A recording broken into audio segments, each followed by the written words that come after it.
cuidar de você, te respeitar, ser subordinado.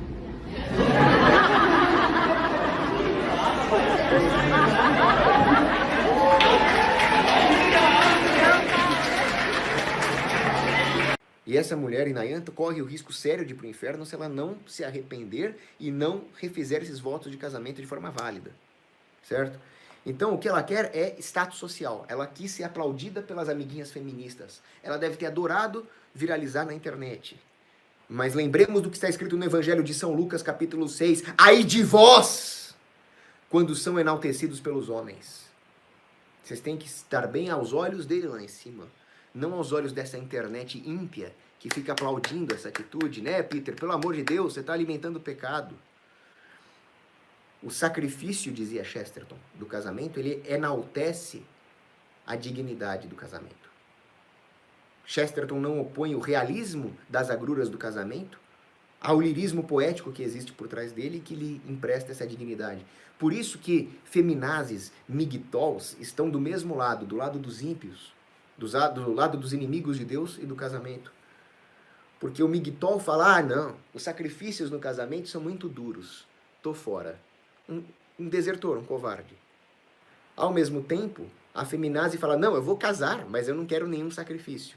Outra covarde, e pior que nesse ponto, pior que o migtol. Porque ela está lá para deturpar o significado do casamento. O migtol, ele é pior num outro sentido, né? No sentido de que é muito feio um homem ser covarde. Mas os dois estão do mesmo lado. E dizia Chesterton, Peter Turguniev, que tudo aquilo que contribui para a liberdade do povo exige sacrifícios. Por isso que eu falo para você, Peter, só o conservadorismo pode te libertar. O libertarianismo só tem razão de ser quando ele é derivado do conservadorismo. O libertarianismo liberal, ele é além de ser uma contradição, ele é fadado ao fracasso. A liberdade exige luta, exige vigilância. E o mais importante para a construção de uma sociedade livre é que ela seja construída a partir da família, a partir do casamento. E isso exige sacrifícios. E exige sacrifícios porque, como o Chesterton nos lembra, contribui para a liberdade do povo. O pensamento liberal, que é pecado, ó, aqui, ó, tá bem claro aqui, ó, do padre Salvani. O liberalismo é pecado. Tá? Você é liberalzinho, você vai se encontrar com Satanás, não com Jesus nem com Maria. Tá? O liberal, ele é uma prostituta de si mesmo. Ele vende os seus valores mais elevados, o sacrifício, o amor, ele vende tudo isso por bens de curto prazo.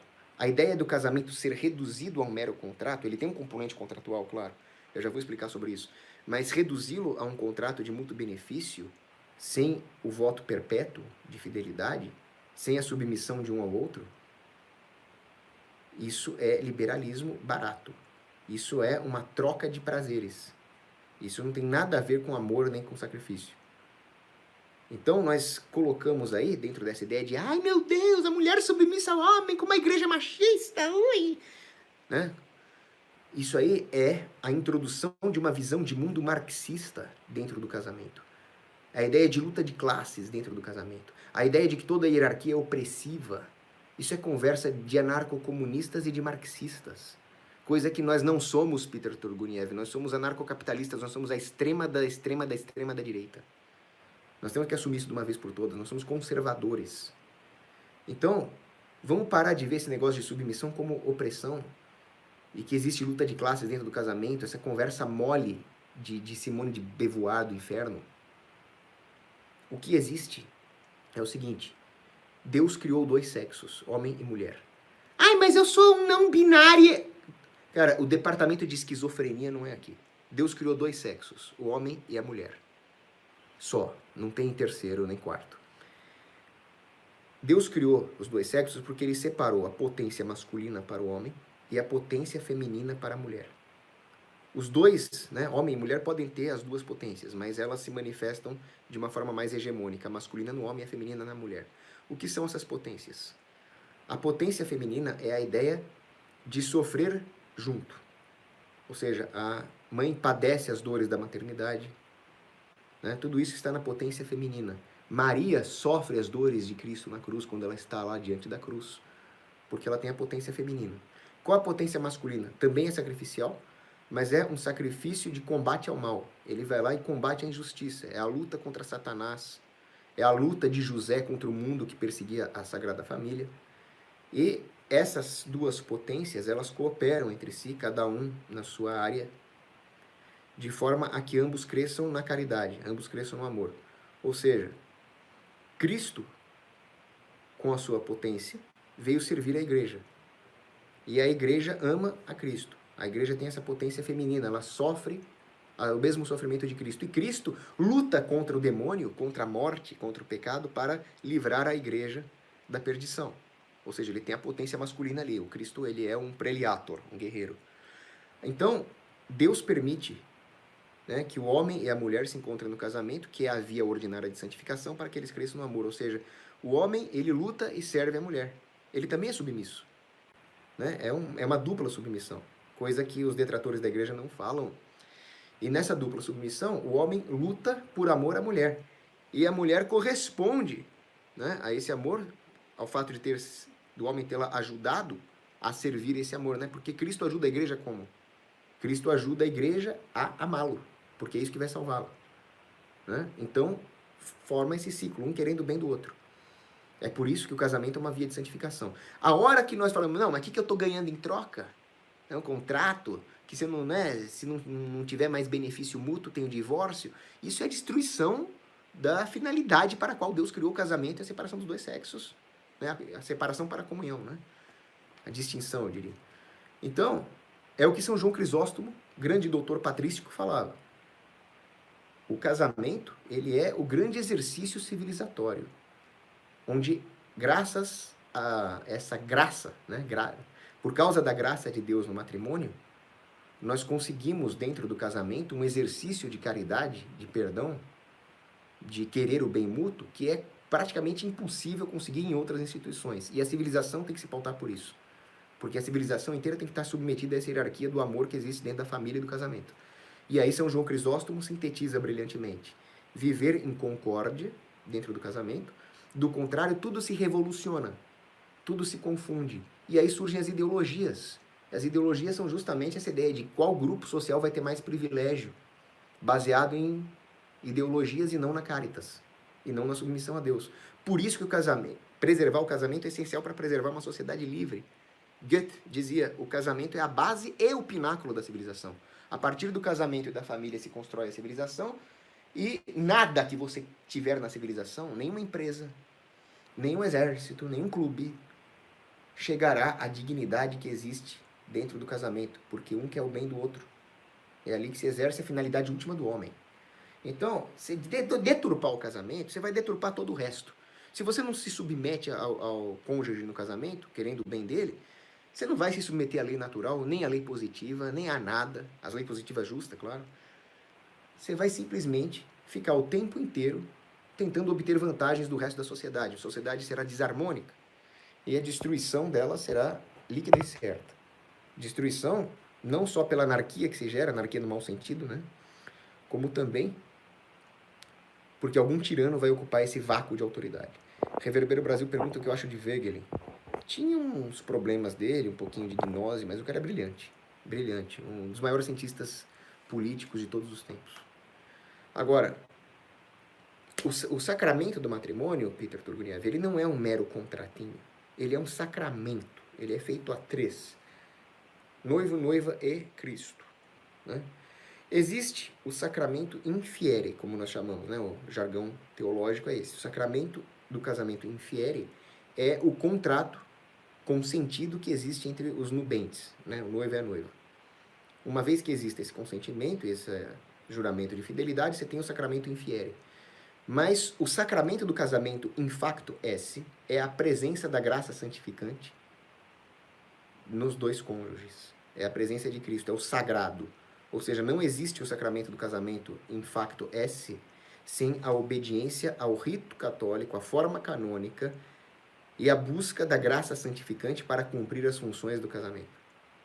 Ou seja, se nós não seguirmos, como a tal da Inayan não seguiu, a forma canônica correta, corre até o risco de ser inválido. Eu não entendo muito de direito canônico, não é o meu forte, mas precisa ver isso daí.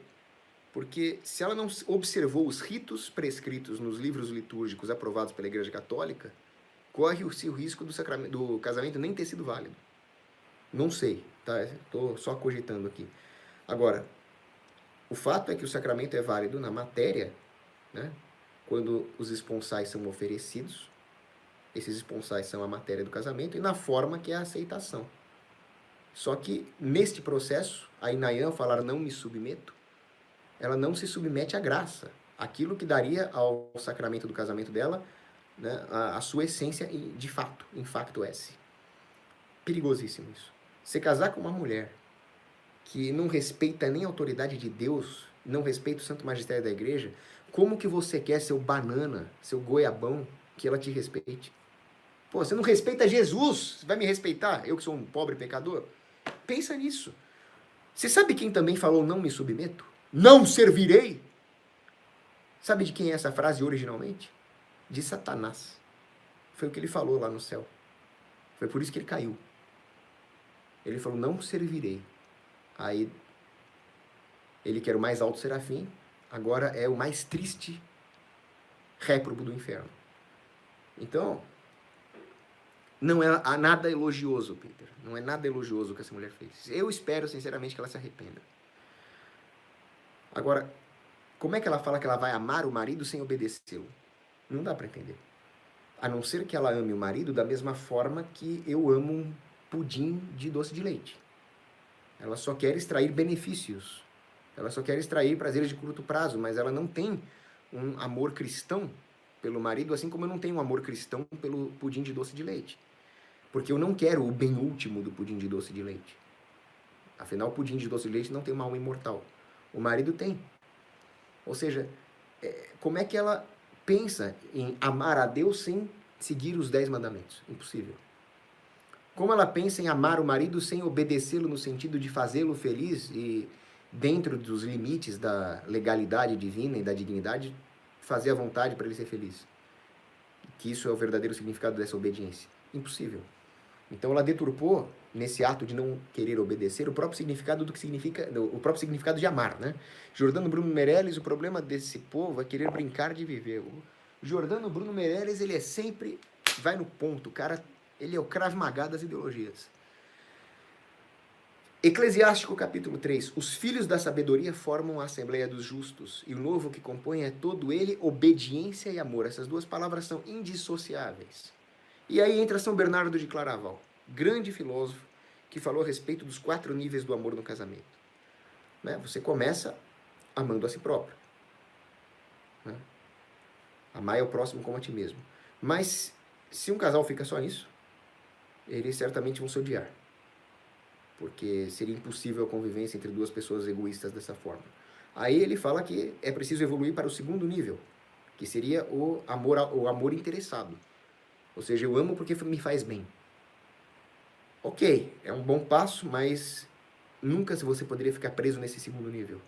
Do contrário, na primeira intempérie, na primeira desavença, esse amor se dissolve. Então, São Bernardo de Claraval diz que você tem que ir para o terceiro estágio. O terceiro estágio seria amar o outro pelo fim que ele é em si próprio. E aí, finalmente, você chega no 4º nível, o mais elevado de todos, onde vocês dois crescem, amando a si próprio, amando ao outro, por amor a Deus, para ir até Ele. Essa seria a santificação do casamento. Um contrato não chega nesse nível. Nunca vai chegar nesse nível. O casamento, por isso, ele tem que transcender a ideia do contrato. Nos diz Paulo, na carta aos Efésios, as mulheres devem se submeter aos seus maridos. Então, alguém que diz que a mulher não deve se submeter ao seu marido está negando as Sagradas Escrituras, está negando o Espírito Santo, está declarando guerra contra Deus. E o feminismo é uma declaração de guerra contra Deus. Por isso o feminismo é um inimigo da humanidade. Então, no momento em que a moça se rebela contra essa doutrina, no momento em que ela, ao contrário de Maria Santíssima, ela resolve ser mais ela, não me submeto, não me humilho, ela passa a ser uma inimiga da doutrina, uma anti-Maria. Aí eu me pergunto, se Maria tem, dentre as criaturas, o mais elevado lugar no céu, para onde diabo vão as anti-Marias? Para o mais terrível lugar do inferno. Isso é um ato elogiável, Peter Turguniev? Certamente não. Agora, nós temos que entender que quando Paulo escreve aquela carta aos Efésios, ele também diz que o marido deve se submeter à mulher. Se submeter no amor, ele diz, né? O marido deve amar a sua mulher como Cristo amou a igreja. E como que Cristo amou a igreja? Morrendo morte de cruz pela igreja. Não é pouca coisa isso. Então o marido tem que se sacrificar pela mulher também. Tá vendo? São papéis complementares. Não tem essa luta de classe marxista. É aquilo que o grande Pio XI disse na sua encíclica Casti Connubii, né? Na submissão da mulher ao marido, na submissão do marido à mulher, isso varia de acordo com certas condições, pessoas, lugares, tempos. E a mulher pode tomar o seu lugar na direção da família caso o marido esteja faltando ao seu dever. Ou seja, sim, é possível primeiro a mulher desobedecer uma ordem injusta do marido e até assumir algumas tarefas que seria de bom tom que o marido assumisse, mas que ele está faltando com essa responsabilidade. Justamente porque essa submissão dentro do casamento é para o bem comum da família. Então, vamos supor que o marido não saiba nada técnico ou financeiro. Ele seja um filósofo, um músico, um teólogo. A mulher assume isso. E o marido vai ter que se submeter a esse conhecimento superior da mulher nesse campo técnico. Não tem problema nenhum. Agora, a ideia é que nós sejamos aí um reflexo da Sagrada Família. Na Sagrada Família, quem era aquela que foi concebida sem pecado? Maria. Ela era a maior de todas as criaturas. A mãe de Deus, né? Agora, quem era o líder da Sagrada Família? Era José. Era o pai de família. Ele tomava decisões do tipo, vamos fugir para o Egito porque estão matando os inocentes. Vamos voltar do Egito. Eu tenho certeza que José tomava as decisões técnicas financeiras da família e que Maria era submissa a ele, mesmo sendo aquela que o anjo saudou, cheia de graça, ela se submetia à liderança de José, sem dúvida. E eu tenho certeza que às vezes, quando aqueles caras lá mexiam com Maria, tenho certeza que José chegava pro cara e falava, qual foi, maluco? O que você está mexendo aí, meu? Isso aí era mão, tenho certeza. Ele era protetor, provedor e líder. Que só faltava você querer que o cara seja protetor, provedor e nem líder ele pode ser. Quer dizer, o cara só tem deveres. Não tem direito nenhum. Não tem prerrogativa nenhuma pelas atribuições, pelos deveres masculinos. Isso é puro marxismo. É igual aquela coisa. O patrão tem o dever de pagar isso, de pagar aquilo, de indenizar o funcionário. Bom, pelo menos o patrão pode ter lucro? Não, lucro é mais-valia. Quer dizer, tá vendo como é tudo as mesmas porcarias de ideologias vermelhas? Alexis Carrel dizia, nenhuma civilização foi erguida com base em ideologias. Nem comunismo, nem liberalismo. Nós temos que ser conservadores. Fim. Isso não é ideologia, isso é buscar o certo.